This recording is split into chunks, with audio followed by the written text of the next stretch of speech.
What's going on, y'all? Back with the Gallop Out here on the road to the Oaks, presented by HPI Bet with our friends up at Woodbine. Jackson, we're going over the Honeybee Stakes today.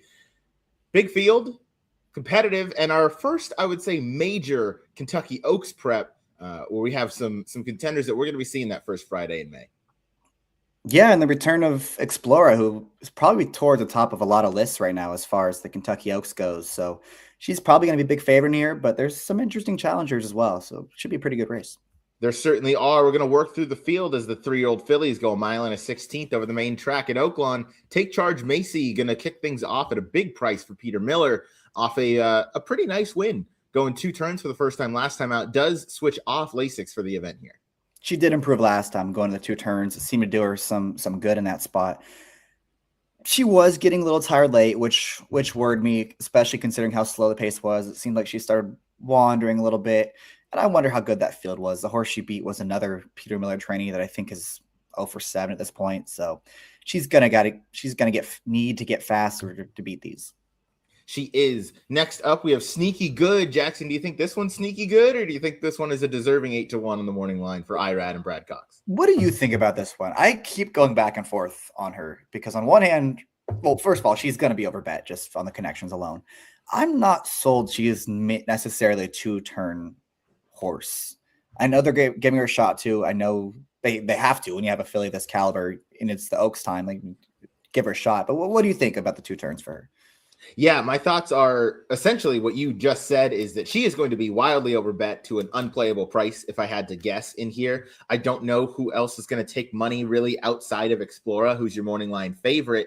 I think Sneaky Good is just going to be taking that money because you see Irad Ortiz, you see Brad Cox, and this is a $450,000 purchase who's done very little wrong. Lost last time out, but that was to a horse, On Time Girl, who's going to be running this weekend at Gulfstream Park. And she has got to be a favorite for the 8 bells going the 1 turn that during the Derby weekend. I don't know. Maybe she can finish in the money here. She could, I guess, pose a mild upset, in my opinion. I just think that there's some better valued horses out there to bet on. Yeah, I just don't think she wants to go the 2 turns. I thought she got a really good trip last time at Gulfstream. I don't know how she didn't finish second. I mean, she hung pretty bad, and it seemed to me like she got tired. So I'm not sure extra to ground is going to be her friend. Very well could have been the case. Grace is Free. Next one up, Robert Klein, Kelsey Haar team up for this one off of a disappointing finish in the Martha Washington. Yeah, not really sure what happened last time. I don't know if she didn't miss the break or if it was the outside post. She'll probably be a part of the pace in here because she does have sprint speed. Difficult to envision her sticking around when the running starts in the final 3 furlongs. I agree. Might be more of a 1-turn type. Newtown Pike for Lindsay Schultz, Abel Cedillo, some popular Oaklawn connections. This runner's done very little wrong in her 3 career starts. Good second place finish last time out at 27, almost 28-1 in the Martha Washington behind Search Party. Your thoughts here as you're getting 10-1 on this filly? I think I don't like the Martha Washington as a whole. I don't know how good that field was. There are several horses across the track at the wire, which usually indicates the field wasn't that strong. I think if I want to bet anyone out of there, it is Newtown Pike because she was always wide. She was 4 or 5 wide both turns. She didn't have a great trip. She was trying to get there late. And you compare her trip to Search Party. I mean, Search Party's got the dream trip, hugged the rail every step of the way and tipped out late. Newtown Pike had to run much further around that, wide around the track. So if you're going to have Newtown Pike at 10-1 and Search Party at like 4-1, I think you're supposed to bet Newtown Pike coming out of there. Is she good enough to beat the likes of Explorer and the other favorites in here? I don't know, but she's going to be the right price. She is going to be the right price. There is one horse I like about the Martha Washington, but we'll get to that a little bit later. Nickel and Dime, this filly by Knicks Go, also ran in the Martha Washington, was one of those that was across the track at the finish, Jackson.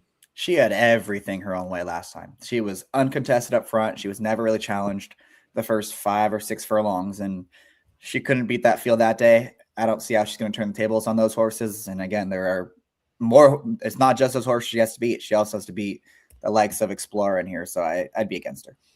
She does. The next up is Search Party, your Martha Washington winner. Just won by a neck, though, as we were talking again about all these horses that were across the track at the finish.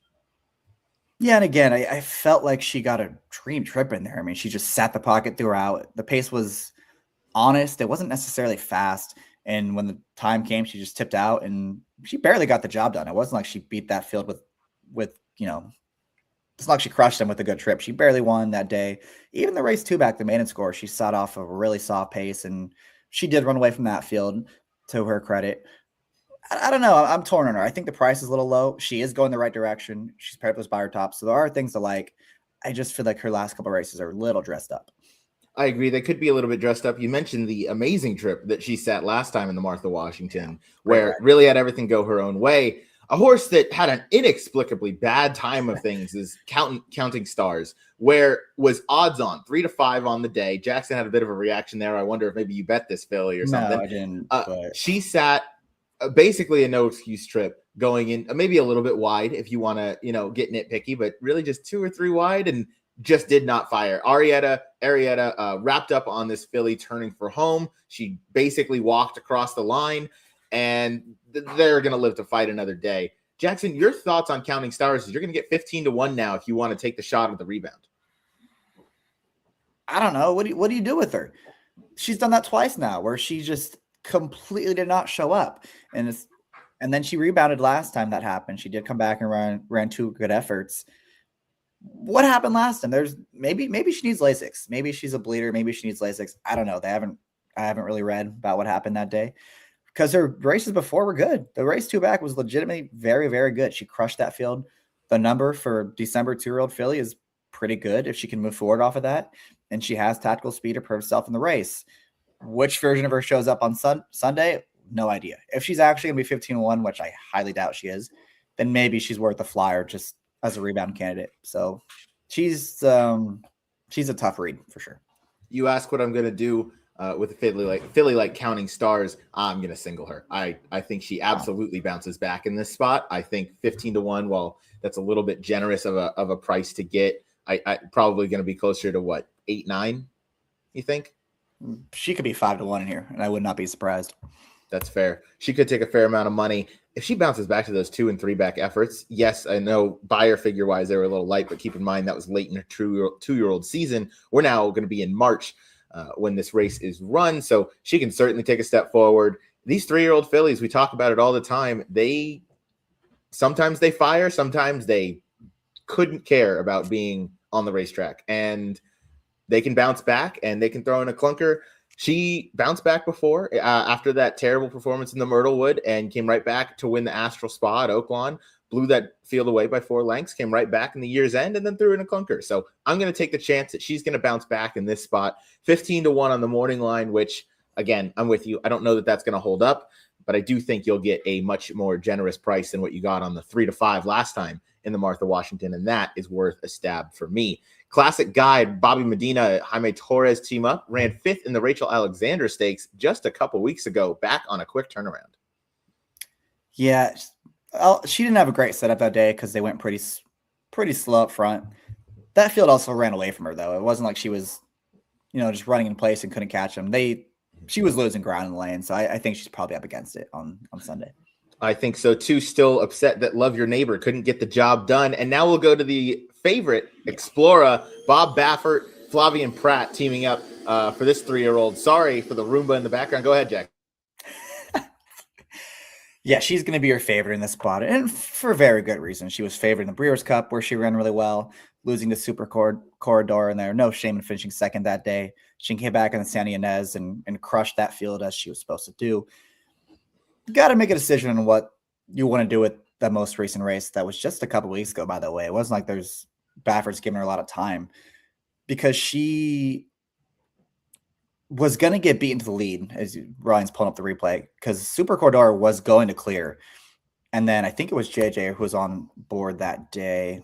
It's blocked. Yeah, it was JJ. Decided going into the first turn, like, I can't let this horse clear again, because it's going to be the exact same thing that happened in the Breeders' Cup. So he sent her through the rail and basically tried to turn this thing into a match race down the backstretch. And honestly, I think it was the right call, because you could not let that filly get loose again. And she gets the best of Super Corridor, puts that filly away, and just got run down late by Meaning, who obviously got the best of the trip that day. And I thought she fought really well all the way to the wire to finish second in that spot. I don't know, Ryan. It was kind of they staggered home. I know they went really fast up front, but they basically walked across the finish line. It's not like the number came back really fast, especially for the buyer. I know the time form is probably going to be much faster just because they went so fast up front, but boy, this was a stagger fest at the finish line. It sure was. And just looking at the replay here, meaning I think I like the stride length on her a lot more than I liked what I saw from Explorer late in that race. Yes, Explorer did so much of the dirty work. Very interesting how quickly Bob wheels this one back. Right out of that race, though, on February 21st, fired a bullet work going 5 furlongs, best of 45 that morning in 59 seconds flat. So that's a strong work. Haven't gotten a chance to check that one out on XBTV quite yet. I didn't see it published the last time I checked. That being said, you're going to take a short price on a horse that, while no, she's never run worse than second, she's never faced a whole lot. She's faced 2 fields over 6 horses, and both of those were grade 1s. Both of those she did not win. I don't know that she's a horse that loves to finish off those races. I'd love to see her in a race like the 8 Bells. I think 1 turn is near perfect for kind of her run style. I don't know how much bottom she has in her. I don't know. I don't know if I agree with that. I think she's run fine going to 2 turns. I'm going to pick her in here just because I think she's way the class of the field. Because I think your argument about what has she faced, well, she's faced way better than what this field has been facing up to this point. I mean, look, we're going to talk about Taken by the Wind next, and she's going to be the second choice, and she hasn't faced a whole lot either. So I think the tactics on Sunday are going to be a little different. They're not going to be must make the lead at all costs. They're going to go back to sitting a length off of it where she's been at her best. And I just think that's going to be the winning trip for her, and we'll probably get a better effort out of her than what we saw last time. And to your point, this is unusual for a Baffert to not only run back on such a short rest, but ship across the country. But I think there are about 750,000 reasons why they're doing that. So makes them most likely. Yeah. And yeah, she's never run a bad race. So gotta, take your shot, see what you got. Next up, Taken by the Wind, 5-2. This is a very respectable horse. Kenny McPeak obviously trained the Oaks winner a couple years ago. Brian Hernandez also aboard. Familiar Racing Silks that they're going to be running in as well. Thoughts on this filly? She won last time in the Silver Bullet Day, beating Love Your Neighbor, who has an affinity to finish in second.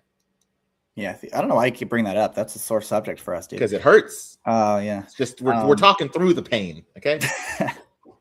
Okay, sure. Her last race, look, the Silver Bullet Day, she had such an easy lead. And they went so slow. And we've talked about this before. I don't necessarily mind when horses have easy leads like that, but I do want to see them separate from the field because everyone else gets to go that slow too. And I want to see you not only take advantage of it, but show that you're actually better than those horses. I don't think she showed that day. She was barely getting on the wire. She was getting tired late. Love Your Neighbor was getting to her, as was, I think it's a Tropia, the Cherie filly. So she's not going to make the easy lead in this spot because there's faster horses in her, and she's going to have to come from off the pace. It's going to be different circumstances. I'm not so sure she can replicate that performance with a different trip, and she probably has to get faster than that 80 buyer was last time. Definitely has to get a little bit faster. Interesting to see where she's placed early on in the race because her 2 previous wins were at 1 turn coming from off the pace, and then the stretch out to 2 turns got her on the front end. But you're right, she didn't really power away in what was a relatively slow race. That's the field. Here are our picks. I'm going with the number 7 Counting Stars. Jackson with the favorite in the number 9 Explora. Jackson, you first. 7-5 on the Baffert Pratt trainee. Yeah, I don't love this pick. I just think she's probably going to win. I think the last race is better than it looks. I think they had to go to the front at all costs because they couldn't let what happened in the Breeders' Cup happen again in that race.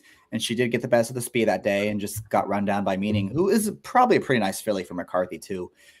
And I think they're going to go back to tactics that have worked for her in the past, which is sit a length or 2 off of it and let someone else go and they'll just power by late. And she is the fastest horse in the race. I think she's going to get a really good trip. And I think if you're actually able to get 7-5, that might be value. I think she's more like even money in this field. 7-5 would not be terrible. I think you're going to get odds on. in my opinion. I think 4 to 5 maybe. Although even money, there are some other horses that are going to take some money, like Taken by the Wind, drawn to that one's outside. Counting Star is probably also going to take a little bit of money. I don't think we're going to get that 15 to 1 on the morning line, but that's the filly that I'm going to go with in here. I got to take her, minor setback for a major comeback. She absolutely threw in the towel last time out in the Martha Washington. She has every reason to come back stronger in this effort. So I want to take her come Sunday. I'm going to go with the number 7 Counting Stars for Mark Cassidy, who's been just red hot at the Oaklawn meet, seemingly cannot lose a stakes race, can't lose many races, as he's almost at like 40% or something. So video game numbers for the Cassie Barn, Frank Arrieta gonna stay aboard. I like to see that. So Counting Stars for me, favorite Explorer for Jackson. Thank you guys for tuning in. We'll see you guys in just a little bit on the next episode of the Road to the Derby as we're covering the Gotham Stakes. Thank you guys. Have a good one.